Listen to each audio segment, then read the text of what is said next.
contempt of court for disobeying an injunction order and allowing himself to be sworn in when the injunction order said he should not present himself as such and should not allow himself to be sworn in as a member of parliament for Akwatia. He wanted to make a statement on the floor, and that led to all of that you saw, and the speaker swiftly adjourned the proceedings. Let's, on this one, begin with Kingsley. And I said earlier, I was listening to the press conference and I was asking, am I listening to some NDC MPs? Or I'm listening to MPP MPs who were always against the NDC MPs for lambasting the court. And the judge really suffered at the hands of the MPP at the press conference. Yes, your question is? Yeah, so what's going on? Sorry? What's going on? He's been convicted of contempt of court, and there's a warrant for his arrest so that he will be sentenced. Either he's going to jail or he's going to be giving a fine. We don't know. Right. Thank you once again. You know that the courtroom is where we make our living, and we will not in any shape or form do anything to denigrate the authority of the court or impede justice delivery of same. We also know that once the court has gone ahead to convict, there are steps we have to take, okay? And one of the steps taken is to file processes. We have, in fact, and I strongly believe that the judge erred in the decision he's made. I strongly believe that. And I do so, I'm choosing my words advisedly because I've been on several platforms to say that we should not bring the judiciary into the political space. They are there to do their job, and they are bound to make mistakes. If they do, we have to follow their due process, and that's what we're doing. And so we filed processes, stay of execution, stay of proceedings, a certiorari application at the High Court, at the Supreme Court, and all that. And I know I am convinced of the grounds for each one of them. Okay. And I'm talking as a senior lawyer,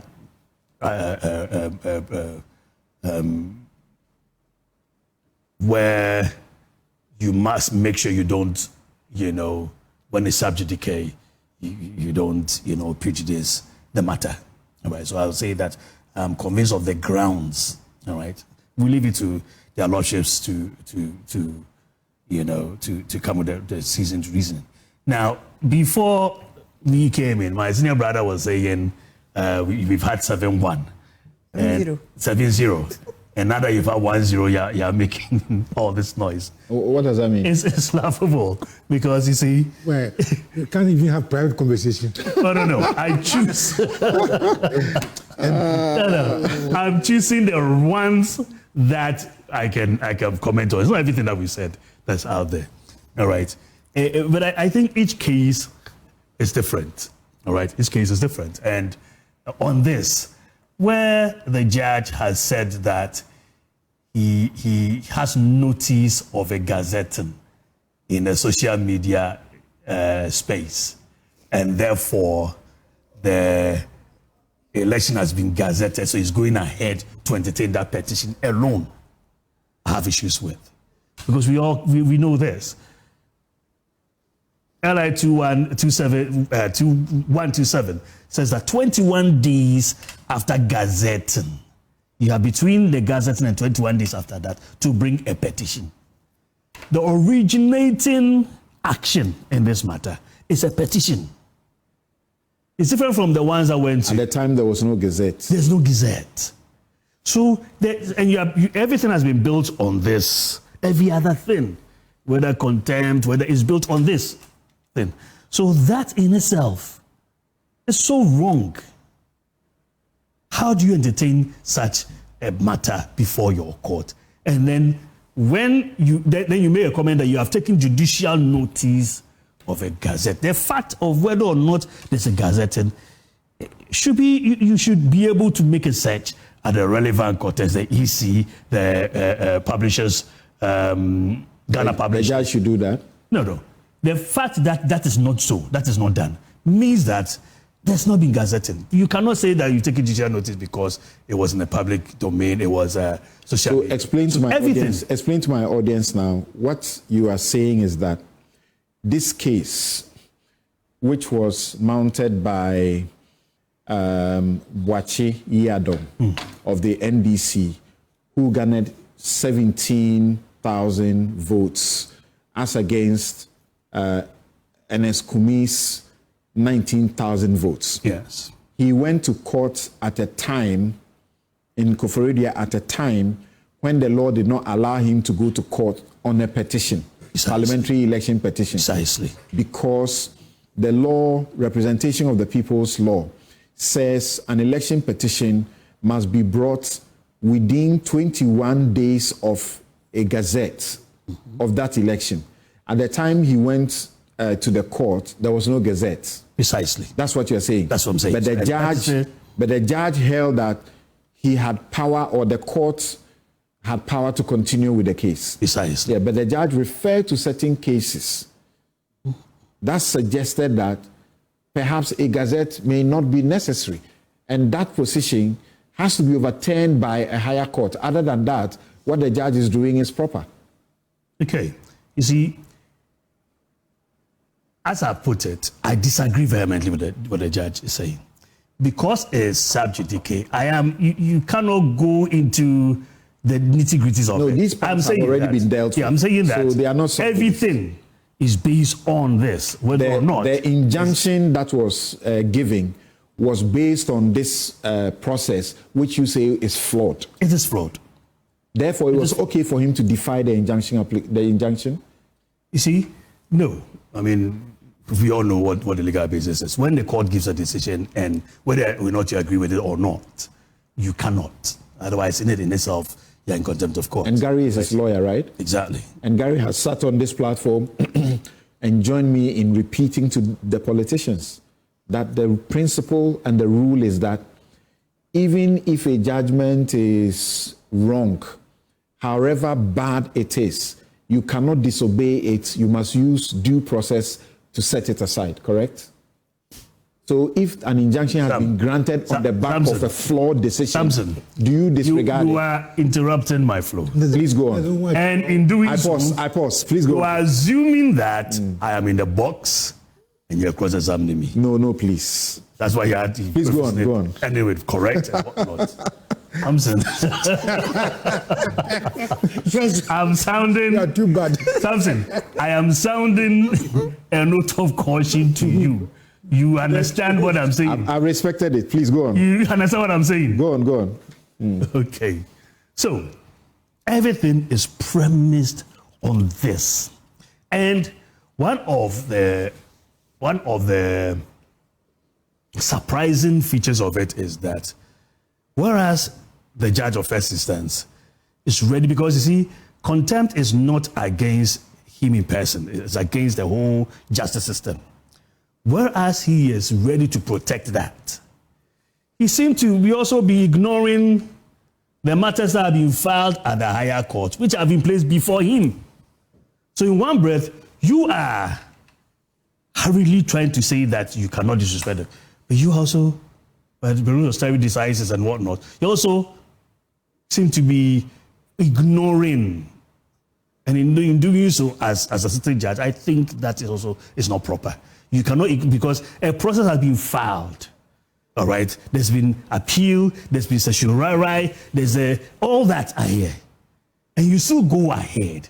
And then to end it all, you say that even though it's a quasi-criminal matter, his lawyer should have entered appearance on that quasi-criminal matter. I think all these are, it doesn't augur well. So the application for prohibition, I think, is well grounded. So that, you see, we must There's an application at the Supreme Court, yes, to stop this judge, from continuing to sit on this case because he's exhibited bias. I unfortunately do the lingo, and then you break it down for the public. I think I must be cognizant of that. But that's the case, that we think that because he's in a hurry to do what he's meant to do, when there are several other processes which has been brought to the attention of the court, some of them served on the registrar has placed it on a docket, then another judge can take over. We still are looking at protecting the judicial process. Is it the normal process that once you have filed a process against, so he went to file the injunction and he didn't win. He was hoping to win that one, he didn't win. If he had won it, it would have been okay. But because he lost it, then he filed processes upstairs. Yes. And those processes, you say, have been brought to the attention of the judge. So the judge should not have entertained a contempt application against the MP. Precisely. Okay, so is it the normal thing in court that once you have filed a process against another, a trial judge cannot go on simply because they have seen that you have filed an appeal or something? Well, not just an appeal. You have a stay of proceedings before you, the judge. All right. The return date is, I think, the 26th of February. Whatever you're doing makes that moot, isn't it? So why do you go ahead? That's the issue. So without going to the nitty-gritty of it. Because why do you take he has steps? tried to stop the judge from continuing with whatever he was doing. Yes. And he has this application that is trying to stop the judge, and the judge is supposed to hear that application on the 26th of February. Exactly. Your case is that the judge should not have gone ahead with the contempt process. Because the same judge convicted who him. will hear this application is being brought, the return date is the 26th of February. Okay. Why do you go ahead? The thing that is supposed to arrest what you are doing, even that there's another application for arresting of the ruling before you yourself. You should go ahead. That application is also not matured yet. Yes. To be heard. Yes. Why were they not filed to be heard earlier than the contempt application? That is to touch on the strategy of the council. We know we don't get into. So in your practice and your knowledge of the law, yes, the fact of the filing of these processes, which are trying to stop the judge from continuing, do they in fact stop the judge from going ahead with the contempt matter? If a matter is before a judge, is about to give his ruling, and they have brought an application that goes to the root of everything that commends the same action, the judge is bound to listen to. There are several instances where I've been to court where, for instance, the last time I filed, there was an injunction that I set aside. Then they brought another injunction application on the same fast, nothing new. I quickly filed affidavit in opposition, went to court. I was short-served. I waived my rights. The judge said, no, I don't want to give a bench ruling on this. So we take it, and it was, I think, the 31st of July. So that's the judge's discretion. Exactly. But I'm saying that is what the judge is supposed to do. If the judge had gone ahead, would he have been wrong? He had gone ahead to do what? Where you were waiving your rights, and the judge said, I don't want you to waive it, so give you time. Yes. If the judge had gone ahead, but remember in this case, the return date was that date. What we are discussing, the return date is 26. When is 26? This Tuesday, isn't it? Or Wednesday, I think. So why can't you? It's Wednesday. Why can't you just abide it so that you do what you, because at the end of the day, contempt, remember there's no act concerning contempt of court. Constitution Article 19 says that a crime must be defined and with the elements of one must, and the punishment attached to it. The very next step, he said it doesn't stop the court for committing to themselves contempt, which means it's discretionary. All right? So we've given a huge powers to the judiciary or to the judges. But in decisions that have arrived, you're either talking about the conduct, we talk about ex parte cito and federal and order, a conduct of an alleged contempt law that a court can rule on, or an order served on someone brought to his notice that he flouts willfully. The clerk to Parliament, and we played him a while ago. The injunction process was on the 6th, yes, and they were sworn in on the 7th. And the clerk was saying, I have this process from the court. It says you have been injuncted. The minority said, please don't allow yourself to be sworn in. The majority said so. The minority said, go ahead and swear him in. Coming from the majority now, it's rich, isn't it? Very rich. Yes, Very rich. you see, I would not say anything that impedes judicial process, that limits the powers of the court, because that is what we all subscribe to bring order. All right. But it does not also preclude the MP. In fact, I've heard people saying that he should actually now resign from an MP or not. I don't know how can others even touch on that. It's a content matter. The fact of the matter is what you've laid down. The originating summons itself is flawed. And it's been brought to your attention. So decide on that whether or not. We've gone up, appeal court, we've gone to Supreme Court, and you still go ahead and do it. So then you should be prohibited. If you have gone to appeal or done some things, and there is an injunction, will you defy it? We've gone around it. Why don't you also wait for those to be decided before you present yourself to be sworn? All those are happening after the act. Okay. Those are happening after the 7th. Could this have been avoided? Ordinarily, I don't